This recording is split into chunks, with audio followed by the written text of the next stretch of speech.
Hi friends, welcome back to my channel. ಹೇಗಿದ್ದೀರಾ ಎಲ್ಲರೂ? ಇವತ್ತು ನಾನು ನಿಮಗೊಂದು ನಮ್ಮ ಮನೆಯಲ್ಲಿ ಎಲ್ಲರ ಫೇವ್ರೆಟ್ ರೆಸಿಪಿಯನ್ನು ತೋರಿಸ್ತಾ ಇದ್ದೇನೆ.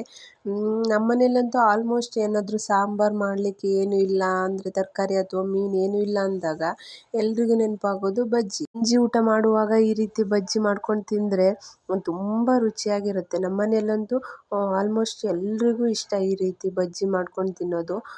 ಮತ್ತು ಇವತ್ತು ಬಜ್ಜಿ ಮಾಡ್ತಾ ಇದ್ದೇನೆ. ಬಜ್ಜಿ ಮಾಡಲಿಕ್ಕೆ ನಾನು ಇಲ್ಲಿ ಒಣ ಚಟ್ಲಿಯನ್ನು ತಗೊಂಡಿದ್ದೇನೆ. ಇದು ಒಣ ಚಟ್ಲಿ ಅಂದರೆ ಸಮುದ್ರದಲ್ಲ, ಹೊಳೆ ಚಟ್ಲಿ ನೋಡಿ. ಸಮುದ್ರ ಚಟ್ಲಿಗಿಂತ ಈ ಹೊಳೆ ಚಟ್ಲಿ ತುಂಬ ರುಚಿಯಾಗಿರುತ್ತೆ. ಹಾಗೆ ಇಲ್ಲಿ ಚಟ್ಲಿಯನ್ನು ನಾನು ಸ್ವಲ್ಪ ಹುರ್ಕೋತಾ ಇದ್ದೇನೆ. ಜಾಸ್ತಿ ಹುರಿಬಾರ್ದು, ಸ್ವಲ್ಪ ಹುರಿಬೇಕು. ಹಾಗೆ ನಾನಿಲ್ಲಿ ಒಂದು ಕಾಯಿಯನ್ನು ತಗೊಂಡಿದ್ದೇನೆ, ಒಂದು ಇಡೀ ಕಾಯಿಯನ್ನು ಹಾಕ್ತಾ ಇದ್ದೇನೆ. ನಮ್ಮ ಮನೆಯಲ್ಲಿ ಅಂದರೆ 6 ಜನ ಇರೋದ್ರಿಂದ ಎಲ್ರಿಗೂ ಬೇಕಲ್ಲ ಚಟ್ನಿ, ಹಾಗಾಗಿ ಜಾಸ್ತಿ ಮಾಡ್ತಾ ಇದ್ದೇನೆ. ಒಂದು ಇಡೀ ಕಾಯಿಯನ್ನು ಹಾಕಿದ್ದೇನೆ. ಹಾಗೆ ಒಂದು ಮಾವಿನಕಾಯಿ ಉಂಟು, ಅದನ್ನು ಹಾಕಿದರೆ ಚೆನ್ನಾಗಿರುತ್ತೆ. ಅಂದರೆ ಚಟ್ನಿ ಹುಳಿ ಹುಳಿಯಾಗಿ ತುಂಬ ರುಚಿಯಾಗಿರುತ್ತೆ. ಹಾಗೆ ಒಂದು ಮಾವಿನಕಾಯಿ ಇಡಿಯನ್ನು ಹಾಕ್ತಾ ಇದ್ದೇನೆ. ಮತ್ತು ಅದರ ಮೇಲಿನ ಸಿಪ್ಪೆಯನ್ನು ತೆಗಿಬೇಕು. ಸಿಪ್ಪೆ ಜೊತೆಗೆ ಹಾಕಿದರೆ ಚೆನ್ನಾಗಿರಲ್ಲ. ಮೇಲಿನ ಸಿಪ್ಪೆಯನ್ನು ತೆಗೆದು ಮಾವಿನಕಾಯಿಯನ್ನು ಹಾಕಬೇಕು. ಬಜ್ಜಿ ಹುಳಿ ಹುಳಿಯಾಗಿ ಒಳ್ಳೆ ಟೇಸ್ಟ್ ಬರುತ್ತೆ. ಮತ್ತು ಹಸಿಮೆಣಸು ಮತ್ತು ನಮ್ಮ ಕಡೆಯಲ್ಲೆಲ್ಲ ಏನು ಹೇಳ್ತಾರೆ ಅಂದರೆ ಚೂರುಗಾಯಿ ಕಡೆ ಅಂತ ಕರೀತಾರೆ, ಚೂರು ಮೆಣಸು. ಅದು ಖಾರ ತುಂಬ ಇರುತ್ತೆ, ಅದು ಬಜ್ಜಿ ಮಾಡಲಿಕ್ಕೆ ತುಂಬ ರುಚಿಯಾಗಿರುತ್ತೆ. ಹಾಗೆ ಅದು ಹೆಚ್ಚಿರಲಿಲ್ಲ, ಸ್ವಲ್ಪ ಇದ್ದಿತ್ತು. ಹಾಗಾಗಿ ಅದೊಂದು ಸ್ವಲ್ಪ ಮತ್ತು ಹಸಿಮೆಣಸು ಎರಡನ್ನೂ ಮಿಕ್ಸ್ ಮಾಡಿ ಹುರ್ಕೊಂಡು ಅದನ್ನು ತಗೊಂಡಿದ್ದೇನೆ. ಹಾಗಂತೂ ಎಲ್ಲರ ಮನೆಯಲ್ಲೂ ಕಡುಕಲ್ಲಿರೋದು ಕಮ್ಮಿ, ಯಾರ ಮನೆಯಲ್ಲೂ ಕಡುಕಲ್ಲಿ ಯೂಸ್ ಮಾಡಲ್ಲ. ಗ್ರೈಂಡರ್ ಮಿಕ್ಸಿ ಬಂದ ಮೇಲೆ ಎಲ್ಲರೂ ಕಡುಕಲ್ಲಿ ಮುಲ್ಲಿಗೆ ಹಾಕಿಬಿಟ್ಟಿದ್ದಾರೆ. ಮತ್ತು ಇವಾಗ ಬಜ್ಜಿ ಮಾಡ್ತಾರೆ, ಆದರೆ ಮಿಕ್ಸಿಯಲ್ಲಿ ಮಾಡ್ತಾರೆ. ಅದು ಕಡುಕಲ್ಲಲ್ಲಿ ನಾವು ಕುಟ್ಟಿ ಮಾಡಿದಷ್ಟು ರುಚಿಯಾಗಿರೋದಿಲ್ಲ ಆ ಬಜ್ಜಿ. ಹಾಗೆ ಮನೆಯಲ್ಲೂ ಸಹ ಏನು ಸಾಂಬಾರು ಅಥವಾ ಅಕ್ಕಿ ಏನು ನಾವು ಕಡಿಲಿಕ್ಕೆ ಯೂಸ್ ಮಾಡೋದಿಲ್ಲ. ಸ್ಪೆಷಲ್ಲಾಗಿ ಬಜ್ಜಿ ಕುಟ್ಲಿಕ್ಕಂತಲೇ ಈ ಕಡುಕಲ್ಲನ್ನು ಚೆಂದ ಮಾಡಿ ಇಟ್ಕೊಂಡಿದ್ದೇವೆ. ನಮ್ಮ ಮನೆಯಲ್ಲಿ ಆಲ್ಮೋಸ್ಟ್ ಅಂದರೆ ಒಂದು ತಿಂಗಳಲ್ಲಿ 1-2 ಬಾರಿಯಾದ್ರು ಬಜ್ಜಿ ಮಾಡೇ ಮಾಡ್ತೇವೆ ಎಲ್ರಿಗೂ ಇಷ್ಟ ಅಲ್ಲ.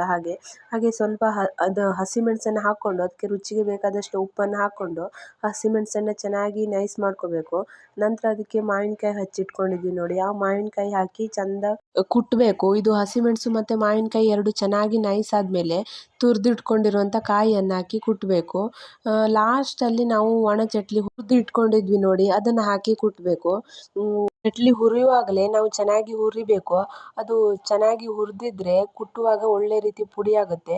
ಮತ್ತು ಚಟ್ಲಿ ಪುಡಿ ಆದರೆ ಇವಾಗ ಬಜ್ಜಿ ಟೇಸ್ಟ್ ಚೆನ್ನಾಗಿ ಬರುತ್ತೆ. ನಾವು ಬಜ್ಜಿ ಮಾಡುವಾಗ ಒಣ ಚಟ್ಲಿ ಮಾತ್ರ ಅಲ್ಲ, ಅಂದರೆ ಒಣ ಮೀನಿದ್ರೂ ಸಹ ಅದನ್ನು ಬೆಂಕಿ ಗೆಂಡದಲ್ಲಿ ಸುಟ್ಟು ಬಜ್ಜಿ ಮಾಡಲಿಕ್ಕೆ ಯೂಸ್ ಮಾಡ್ತೇವೆ. ಮತ್ತು ಜಗಿನಗಣಿ ಬರ್ತದೆ ನೋಡಿ, ಅದನ್ನು ಸಹ ಬಜ್ಜಿ ಮಾಡಲಿಕ್ಕೆ ಯೂಸ್ ಮಾಡ್ತೇವೆ.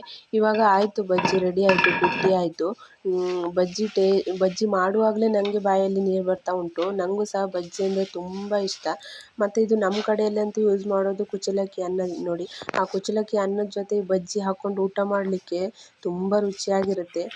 ನೀವು ಸಹ ಈ ರೀತಿ ಒಮ್ಮೆ ಟ್ರೈ ಮಾಡಿ. ಅದರಲ್ಲೂ ಸ್ಪೆಷಲಾಗಿ ಮಾವಿನಕಾಯಿ ಸಿಕ್ಕರಂತೂ ಮಾವಿನಕಾಯಿ ಹಾಕ್ಕೊಂಡು ಈ ರೀತಿ ಬಜ್ಜಿ ಕುಟ್ಕೊಂಡು ಊಟ ಮಾಡಿದರೆ ತುಂಬ ರುಚಿಯಾಗಿರುತ್ತೆ. ಮಾವಿನಕಾಯಿ ಸಿಗದೇ ಇದ್ದರೆ ಹಾಗೆ ಸಹ ಬಜ್ಜಿ ಕುಟ್ಕೊಂಡು ಊಟ ಮಾಡ್ಬೋದು. ಇವಾಗ ಹುಷಾರಿಲ್ಲ, ಜ್ವರ ಬಂದು ಬಾಯಿಗೆ ರುಚಿ ಇರೋದಿಲ್ಲ, ಕೆಲವರಿಗೆ ಊಟ ಎಲ್ಲ ಸೇರ್ತಾ ಇರೋದಿಲ್ಲ, ಅಂಥವರು ಈ ರೀತಿ ಗಂಜಿ ಬಜ್ಜಿ ಊಟ ಮಾಡಿದರೆ ತುಂಬ ಚೆನ್ನಾಗಿರುತ್ತೆ.